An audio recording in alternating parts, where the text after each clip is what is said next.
नमस्कार मित्रों, मैं हूं डॉक्टर श्रीनिवास और चैनल का नाम है संस्कृत साहित्य एवं संस्कृति। हमने भाषा विज्ञान पढ़ना शुरू किया है और भाषा विज्ञान में आज हम चर्चा कर रहे हैं संस्कृत वर्णमाला और किन किन आधारों पे उनका विभाजन हो सकता है। इसमें श्रवणीयता के आधार पे संस्कृत वर्णमाला को हम देखेंगे, स्थान के आधार पे और प्रयत्न के आधार पे इन वर्णों का किस किस प्रकार से वर्गीकरण हो सकता है उसकी चर्चा हम इस वीडियो में करने वाले हैं। भाषा विज्ञान में कल हमने जो ध्वनि विज्ञान है या हमारी जो वर्णों के उच्चारण में ध्वनि तंत्र जो काम करता है उसको समझा था।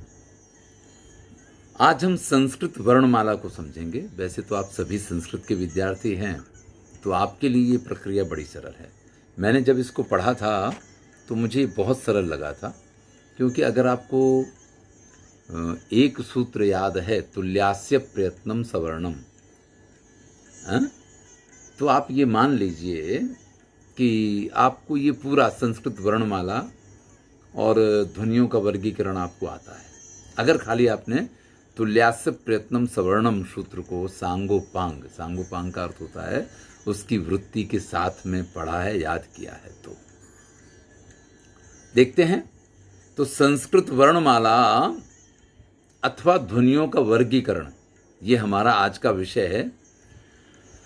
तो ध्वनियों का जब हम वर्गीकरण करेंगे, संस्कृत वर्णमाला का अगर हम वर्गीकरण करेंगे तो तीन आधार इसके बनते हैं। एक श्रवणीयता के आधार पे, सुनने के आधार पे, एक स्थान के आधार पे, यानी ध्वनि ये कंठ है, तालव्य है, मूर्धन्य है, दंत्य है, ओष्ठ है, ये है स्थान के आधार पे, और प्रयत्न के आधार पे।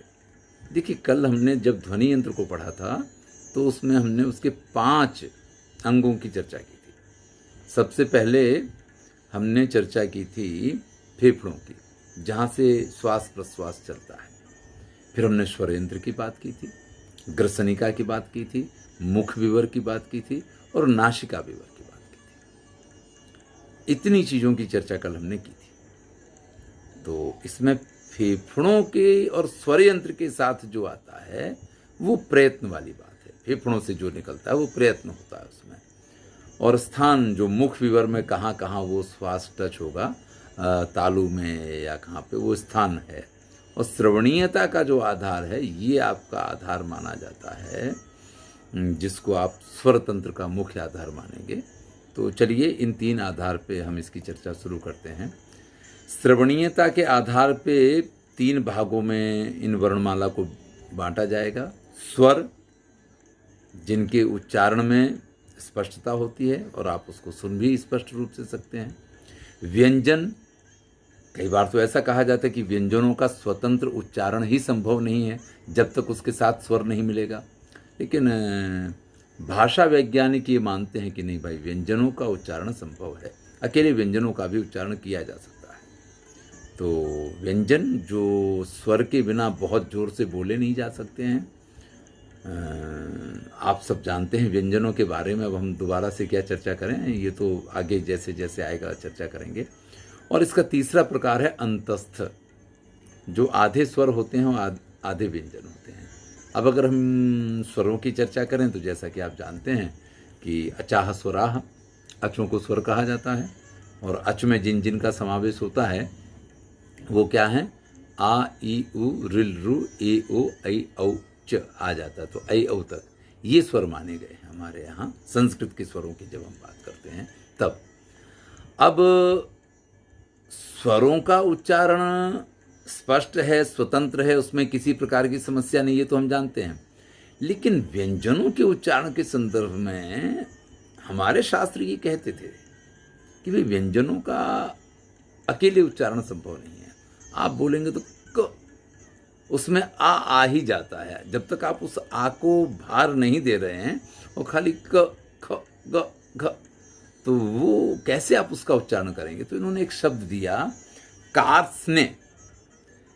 का आधा ता, आधा सा, आधा ना, उससे पहले आधा रा और अंत में या। यानी का के बाद आधा रा, आधा ता, आधा सा, आधा ना और अंत में या, यानी 4 व्यंजन हैं बीच में कार्त्स्ने में, जिसका अर्थ संपूर्णता होता है। कार्त्स्नेन कृतम, यानी पूरी तरह से इस कार्य को किया, ऐसा कहा जाता है, ऐसे वाक्य का प्रयोग होता है। तो कार्त्स्न में जब 4 व्यंजन आते हैं उसके बाद या में स्वर मिलता है, यानी 5वें व्यंजन में स्वर मिलता है, तो क्या आप उनका उच्चारण नहीं करते हैं? हर वर्ण, हर व्यंजन का उच्चारण किया जाता है। कार्त्स्ने यानी रा बोला जाएगा, ता बोला जाएगा, सा बोला जाएगा, ना बोला जाएगा और बाद में या बोला जाएगा। उस या में आपको स्वर मिलता है करके। तो उनका ये मानना है कि भाई नहीं नहीं नहीं, ऐसा नहीं है कि व्यंजनों का उच्चारण नहीं किया जा सकता है। हाँ, वो उतने स्पष्ट नहीं होंगे, वो इतने ज़्यादा आपको स्वरों की तरह से सरलता से उनका उच्चारण हो सके, ये संभव नहीं है। व्यंजनों के उच्चारण में ये अनिवार्यता है कि आपकी जीभ आपके मुख विवर के किसी न किसी भाग को टच करेगी। अगर कवर्ग है तो कंठ से बोला जाएगा, और अगर चवर्ग है तो तालु से बोला जाएगा। वो अभी हम जो स्थान के आधार पर वर्गीकरण है उसमें हम इस चीज़ को देखेंगे। चूँकि वो वायु कहीं ना कहीं स्पर्श करती है, इसलिए जैसे मैंने कहा था कि अचाह स्वराह, ऐसे ही कादयो मावसाना स्पर्शा, क से लेके माँ तक जो व्यंजन होते हैं उनको स्पर्श भी कहा जाता है।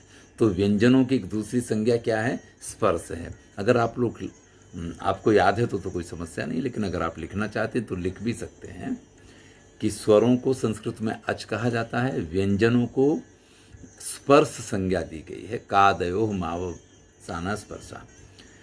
यणो अंतस्था, जो तीसरा प्रकार था अंतस्थ, उसमें आते हैं कि यणो अंतस्था, यण अंतस्थ होते हैं।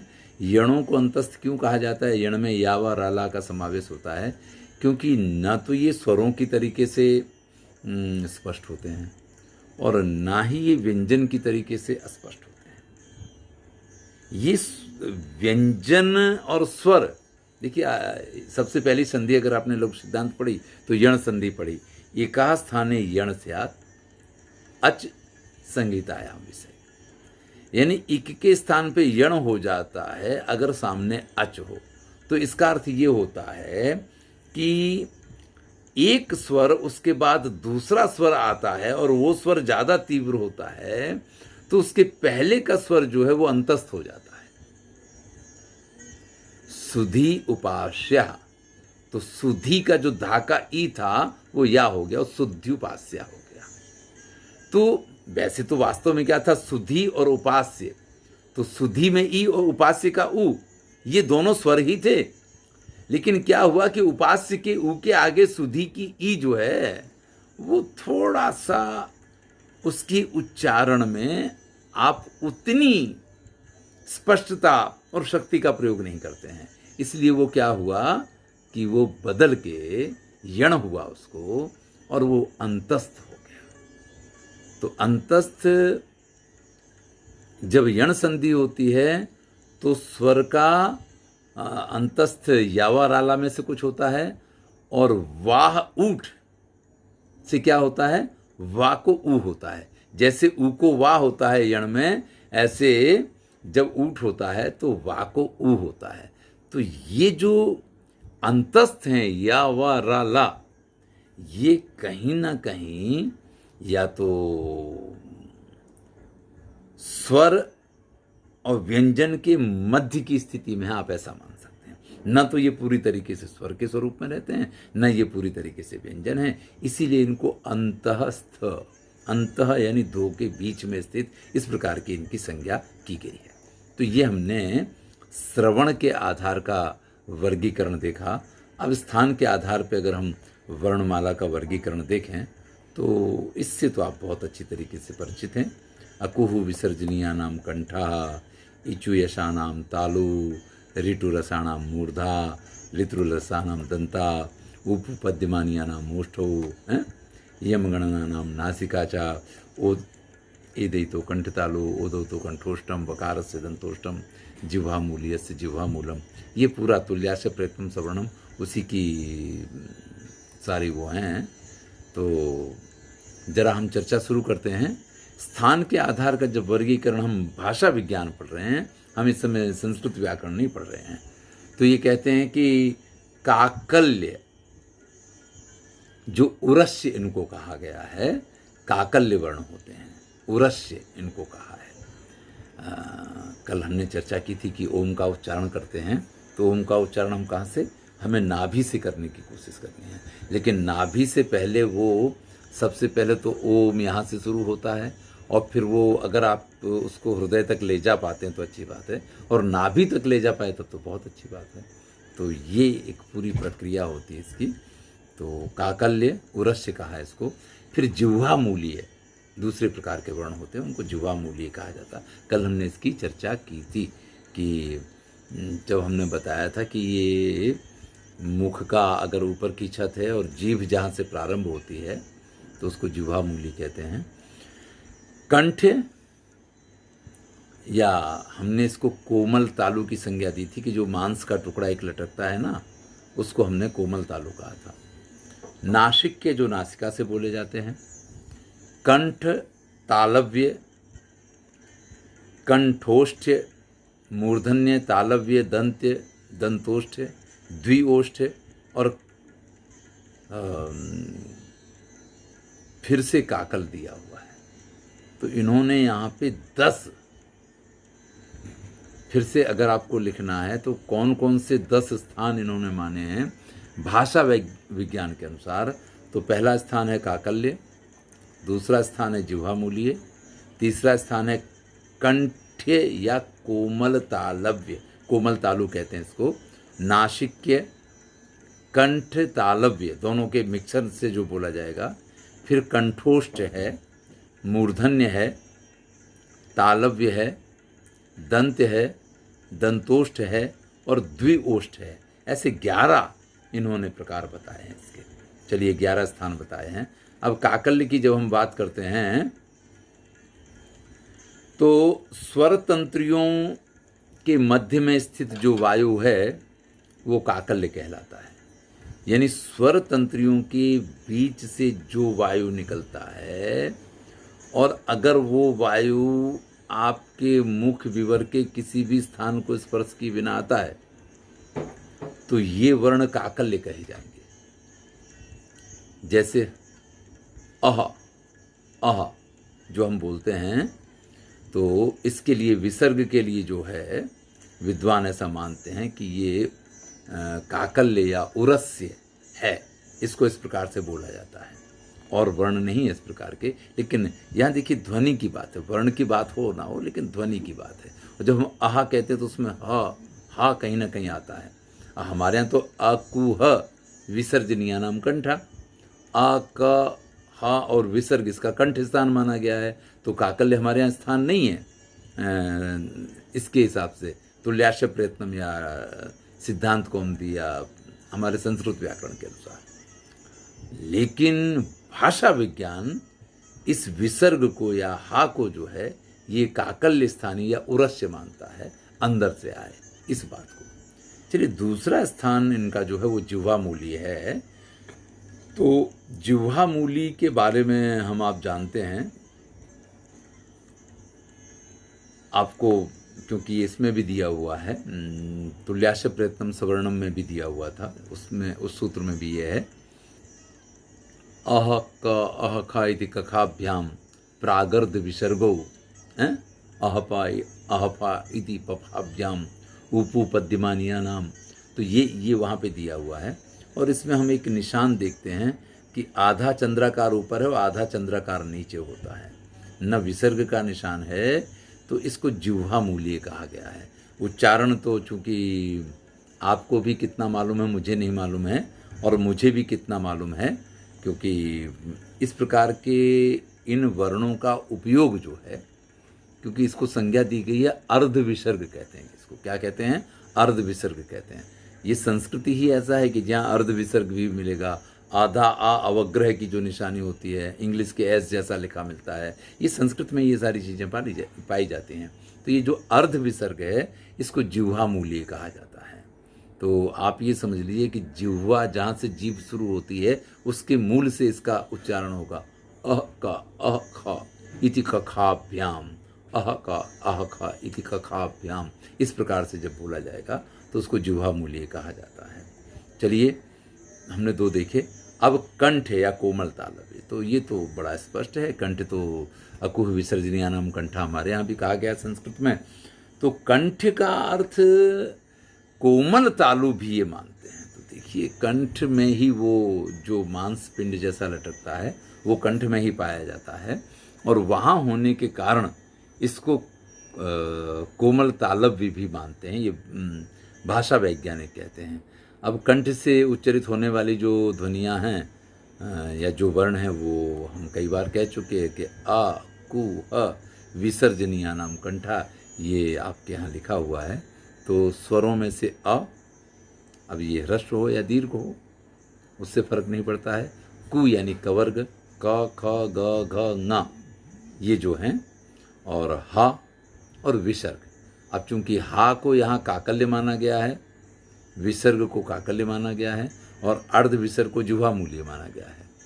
तो आप हा और विसर्ग को भाषा विज्ञान के अनुसार ये नहीं कह सकते कि कंठ हैं, ये काकल्य हैं, ये उरस्य हैं, और उरस्य के बाद हमने जिह्वा मूल्य पढ़ा। अगर अर्ध विसर्ग है तो जिह्वा मूल्य माना जाएगा।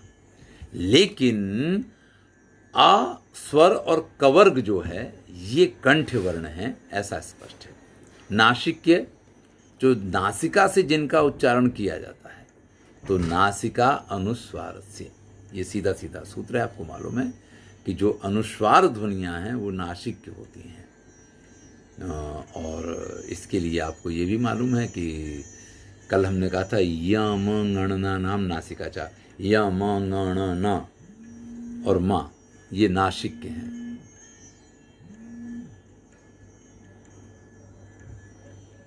ये नासिक्य है। अब हम कंठ तालव्य की बात करते हैं। कंठ तालव्य के लिए ए दैतो कंठ तालु, ए ऐ ओ औ, ये देखिए कंठ भी और तालु दोनों का उपयोग होता है, इसलिए वो क्या कहते हैं, ए दैतो नहीं, ए और ऐ इन दो के लिए है, ओ औ नहीं है। ए दैतो कंठ तालु, ए और ऐ ये जो वर्ण हैं वो कंठ और तालु से उच्चरित होते हैं। हमारे यहाँ ये सूत्र है ए दैतो कंठ तालु। आप बोल के देखिए, ए तो गले से भी आवाज आएगी, और उसके साथ साथ आपकी जीभ जो है वो तालु के साथ स्पर्श करती है, और ऐ तो क्या होता है कि वो कंठ तालु दोनों के मिश्रण से बोले जाते हैं। तो ए दैतो कंठ तालु। कंठोष्टम, ओ दौतो कंठोष्टम, ये सूत्र का भाग है। तो ओ और औ, अब देखिए इसमें हमारे ओठों का भी आकार बदलता है। हम ओ बोलते हैं तो ओ औ, तो इसमें होठ भी हमारे काम करते हैं, और स्वर जो है वो सीधा गले से आता है, इसलिए इसको कंठोष्ट कहा गया है। ओ दौतो कंठोष्टम। चलिए, अब मूर्धन्य की बात कर रहे हैं। यहाँ पे मूर्धन्य तो ऋतु रसाणाम मूर्धा, रू और टा ठा डा ढा, ऋषि का री और टा ठा डा ठा।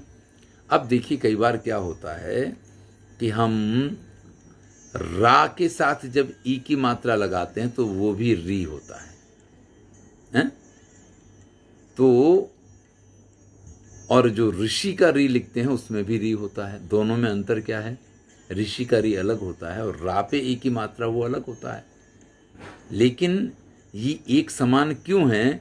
क्योंकि रू टू रसाणाम मूर्धा, री का भी मूर्धा स्थान है, उच्चारण स्थान, और टवर्ग टाठा डाढ़ा का भी मूर्धा है, और रा जो है और मूर्धन्य सा जो है। अब देखिए हमारे यहाँ 3 प्रकार के सा होते हैं।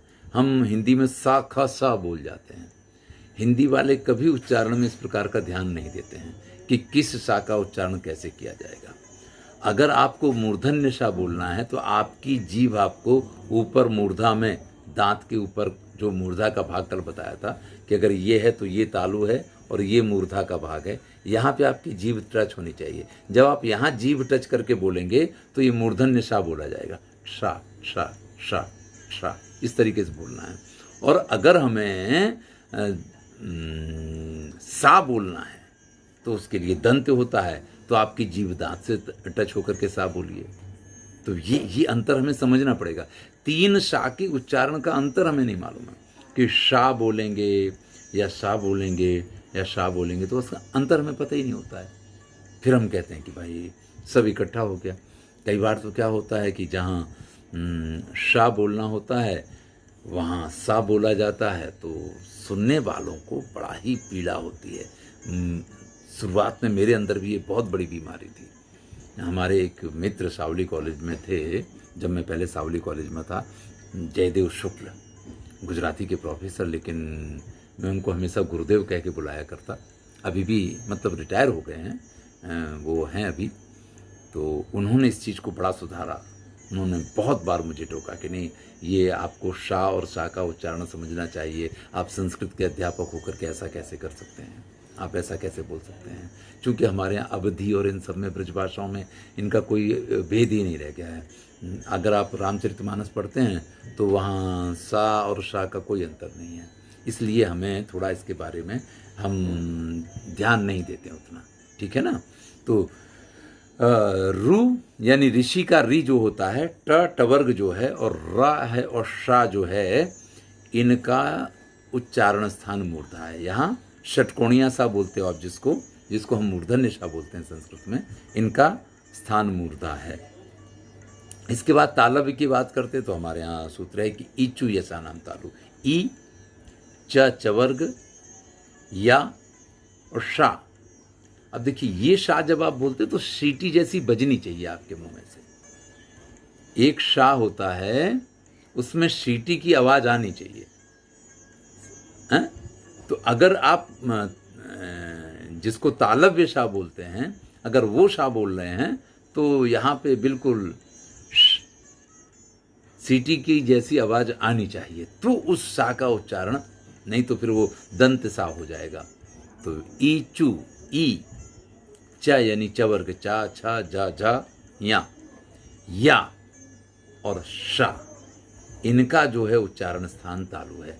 तालु यानी कि आप तालु में तो आपकी मूर्धा में तो जीभ आपके नीचे से ऊपर ऐसे टच होती है, लेकिन तालव्य में तो कल हमने कहा था कि बीच का हिस्सा थोड़ा सा ऊंचा होता है और वो इस हिस्से को टच कर लेता है जाकर के, या इस तरीके से ऊंचा होता है कि आपकी जो हवा है वो सीधी ऊपर तालु से टकरा के आती है। तो इस प्रकार से तालव्य वर्ण बोले जाते हैं। अब देखिए, मैंने कल आपसे एक बात कही थी चलते चलते कि अगर आप इनको बराबर सीख लेते हैं तो कोई बच्चा अगर तुतला रहा है तो इसका अर्थ है कि उसकी जीभ सही जगह टच नहीं हो रही है। अब आप उसको टा बुलवाना है और टा की जगह वो ता बोल रहा है, तो ये मान लीजिए कि उसकी जीभ जो है वो ता के लिए दांत पे लग जाती है।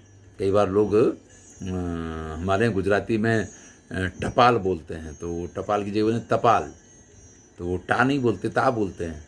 तो आप उनको कहिए कि जीभ को ऊपर टच करो मूर्धा में, दांत से नहीं, मूर्धा से टच करो। आप उसके मुंह में हाथ डाल के भी इस प्रकार की प्रक्रिया उससे 2-4 बार करवाए ना, तो वो टा बोलना सीख जाएगा। तो ये जो है ना, हमें अगर उच्चारण स्थान खबर हैं और कोई बच्चा कुछ गलत बोल रहा है तो आप उसको सुधार सकते हैं इसके माध्यम से। तो हमने तालव्य देखे। अब दंत की बात करते हैं, तो दंत में क्या आता है? ऋतु लसानाम दंता। ये मैंने आपसे कहा कि तुल्यस्य प्रयत्नम सवर्णम ही चल रहा है। लृ, हमारे यहाँ ला में ऋषि का री जो नीचे लगता है ना, ये भी एक आई उण ऋक, तो री के बाद लृ, इसको भी स्वर माना गया है। तो ये स्वर तू यानी ता थ द ध न, ला सा, इनका दंत स्थान है। अब लृ जो है ना, वही अल गुण होगा या वृद्धि होगी तो ला के रूप में ही परिवर्तित होता है। तो दोनों का उच्चारण स्थान एक ही है, इस हिसाब से दंत है इनका। दंतोष्ठ के लिए कहते हैं वकारस्य दंतोष्ठ। वा जब आप बोलेंगे तो इसमें दंत और ओष्ठ दोनों का, देखिए ये भी बड़ा चक्कर रहता है। वा और बा का अंतर भी हिंदी में बहुत कम है। वा और बा का अभेद हो गया है। विद्या की जगह लोग विद्या बोलते हैं, विद्या नहीं बोलेंगे। तो कई ऐसे वर्ण हैं जिनमें कि ये हम उच्चारण स्थान का ख्याल नहीं रखते हैं। देखिए विद्या बोलनी है तो ये दंतोष्ठ का उपयोग करना है, और विद्या बोलनी है तो पूरी तरीके से ओष्ठ का उपयोग करना है। अब हम उसमें अगर दंतोष्ठ का उपयोग नहीं करते हैं तो हम वा नहीं बोल सकते हैं, तो हम वा बोलते हैं। वा बोलते हैं तो ये खाली ओष्ठ है, और वा बोलते हैं तो दंतोष्ठ है। ये इसका अंतर है। इसके बाद द्विओष्ठ, यानी जब दोनों ओठ मिलेंगे तो इसमें ऊ पू पद्यमानिया नाम ओष्ठ हो। ऊ प फ ब भ म और उपदमानीय, इनके लिए ओष्ठ स्थान माना गया है। तो जैसा जिह्वा मूल्य था उसी प्रकार से हम ये कहते थे कि अर्ध स्वर प और फा से पहले आए, अह प इति पफाभ्याम, तो वो उपदमानीय माना जाता है। ये हमने पढ़ा था, जब पढ़ा था। तो इस प्रकार से ये स्थानों के आधार पे वर्णों का, पूरी वर्णमाला का वर्गीकरण हुआ। अब प्रयत्न के आधार पे वर्गीकरण जो है, ये तुल्यास्य प्रयत्नम का अगला भाग है। जैसा कि आप जानते हैं कि प्रयत्नस्त विधा आभ्यंतरो बाह्यस्य, आभ्यंतर प्रयत्न होते हैं और बाह्य प्रयत्न होते हैं। तो उसके आधार पे, प्रयत्न के आधार पर किए जाने वाले ध्वनि के वर्गीकरण को हम देखेंगे। प्रयत्न के आधार पे ध्वनि का जब वर्गीकरण है तो ये आप दो चीज़ें इसमें समझ लीजिए। पहले हमने बात की थी कि इसमें फेफड़े और स्वर यंत्र दोनों काम करते हैं, क्योंकि आपको प्रयत्न करना पड़ता है तब श्वास, इसीलिए प्रयत्नों को दो भाग में बांटा, आभ्यंतर और बाह्य। ठीक है ना। चलिए जैसे जैसे पढ़ते हैं वैसे वैसे इन चीज़ों को क्लियर करते जाएंगे।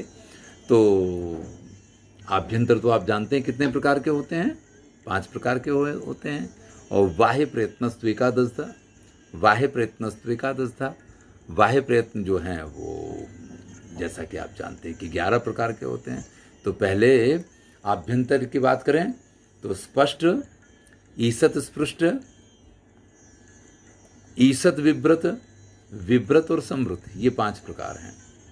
तो स्पृष्ट का अर्थ होता है जब स्पर्श किया जाता है पूरी तरीके से। जैसा कि हमने ऊपर जब वर्गीकरण किया था तो हमने कहा था कि कादयो मावसाना स्पर्शा, का से मां तक जो व्यंजनों का उच्चारण होता है वो कहीं ना कहीं स्पर्श होकर के आते हैं, इसलिए उनको स्पर्श कहा गया है। अब जो स्पृष्ट नहीं है वो ईसत स्पृष्ट हैं, जहाँ थोड़ा सा स्पर्श होता है उसको ईसत स्पृष्ट कहते हैं। ईसत विव्रत, जिसमें थोड़ा सा खुलेगा मुंह, और विव्रत जिसमें ज़्यादा मुंह खुलेगा, और संवृत जिसमें मुंह नहीं के बराबर खुलेगा। तो ये इसके 5 प्रकार हैं। फिर से समझ लीजिए, स्पृष्ट जिसमें आपका मुख खुलेगा और जो भी व्यंजन या स्वर बोले जाएंगे वो आपके मुख विवर के किसी न किसी स्थान का स्पर्श करके बाहर आएंगे, बड़ा स्पष्ट होगा, उसको स्पष्ट कहते हैं।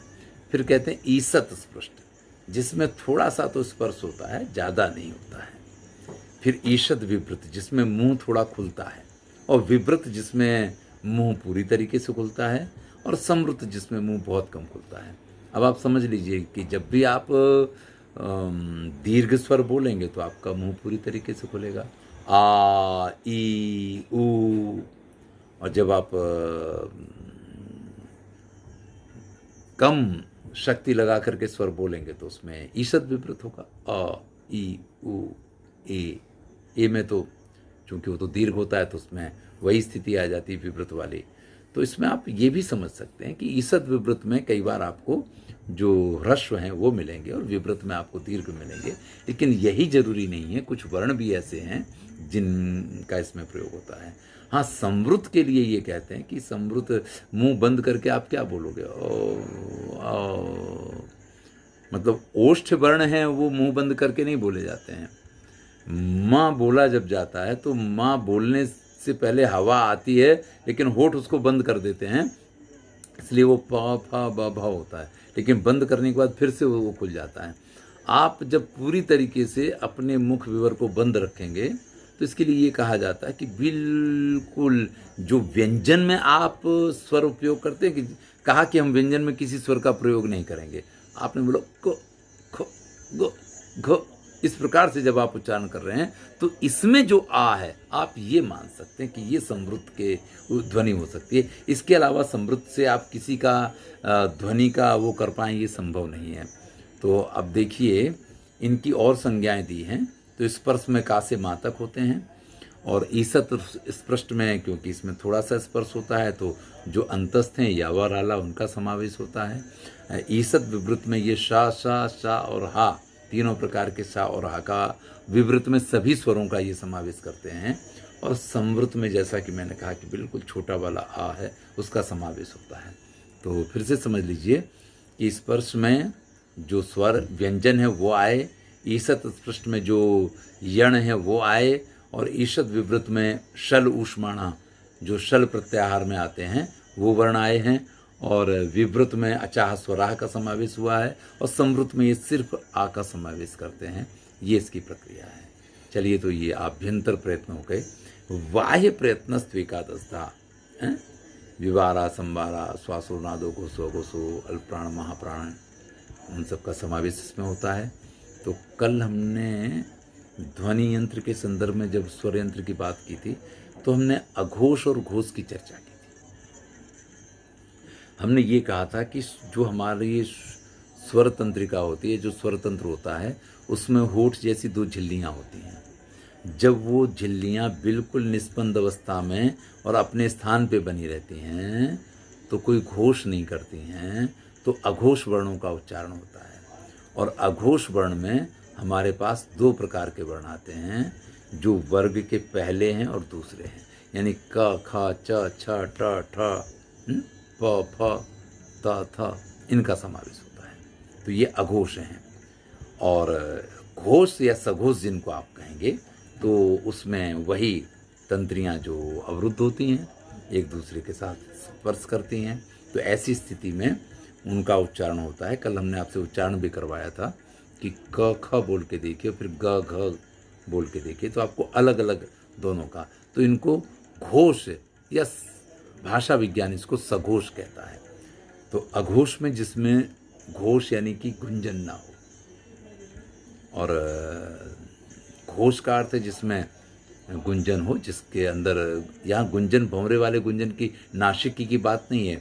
जैसे घोष शब्द से बना हुआ एक शब्द उद्घोषणा है कि एक ढिंढोरा पीटा गया, इस प्रकार से। तो जिसमें ज़्यादा आवाज़ रहेगी उसको आप कहेंगे सघोष, और जिसमें आवाज़ उसकी अपेक्षा थोड़ी कम रहेगी उसको आप कहेंगे अघोष। तो ये है।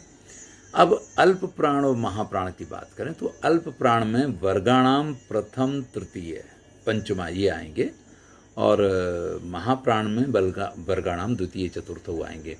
देखिए, मैं इसको आपको हिंदी के माध्यम की जगह इंग्लिश के माध्यम से समझाऊं तो जब आप पा लिखते हैं तो आपको खाली पी लिखना है, लेकिन आपको फा अगर लिखना है तो आपके पी के बाद पी एच लिखना है। आपको का लिखना है तो के लिखना है, लेकिन खा लिखना है तो के एच लिखना है। तो जहाँ एच लगता है वो महाप्राण होता है, और जहाँ एच नहीं लगता है वो अल्प प्राण है। आप उच्चारण करके देखिए, क और ख। का बोलते हैं तो आपको कम श्वास छोड़ना पड़ता है, लेकिन ख बोलते हैं तो उससे अधिक श्वास छोड़ना पड़ता है। ऐसे आप बोलिए ग, कम श्वास छोड़ेंगे, लेकिन जब आप बोलेंगे घ तो आपको उससे ज़्यादा श्वास छोड़ना है। तो जिसमें आप ज़्यादा प्राणवायु छोड़ते हैं उसको महाप्राण कहा गया, और जिसमें अल्प प्राणवायु छोड़ते हैं उसको अल्प प्राण कहा गया। इस तरीके से आप इसको समझेंगे तो आपको हमेशा के लिए याद रहेगा कि अल्प प्राण क्या है, महाप्राण क्या है। आप कोई भी वर्ण लीजिए, वो वर्ण आप बोल के देखिए, क खा ग घ, तो आप जब बोलेंगे तो आपको स्वयं मालूम पड़ जाएगा कि किस में कम ताकत लगती है, किस में ज़्यादा ताकत लगती है, किस में कम हवा बाहर निकालनी पड़ती है, किस में ज़्यादा शक्ति लगती है। तो जिसमें ज़्यादा प्राण का प्रयोग हो उसको महाप्राण कहते हैं, जिसमें कम प्राण का प्रयोग हो उसको अल्प प्राण कहते हैं। तो जैसा कि हमने अघोष के बारे में आपसे कहा था कि वर्ण के पहले दूसरे और शल को भी अघोष में रखा गया है, और सघोष की जो बात की थी उसमें वर्ण के पहले तीसरे चौथे पांचवें और यण इनका समावेश सघोष में होता है। इसमें स्वरों का भी समावेश होता है सघोष में। अल्प प्राण में जैसा हमने आपसे कहा था कि वर्ग के पहले तीसरे और पांचवें अक्षर का समावेश होता है, और इसमें यणों का भी समावेश होता है। और महाप्राण में ख और घ यानी वर्ग के दूसरे और चौथे का समावेश होता है, और इसके अलावा जो शल होते हैं उनका समावेश इसमें होता है। तो देखिए 2 विभाग किए हैं। पूरी वर्णमाला आपकी अघोष और घोष में आ जाएगी, ऐसे अल्प प्राण और महाप्राण में आ जाएगी पूरी वर्णमाला। इस प्रकार से आपको इन 4 विभागों को फिर से समझ लीजिए। घोष क्या है या सघोष क्या है?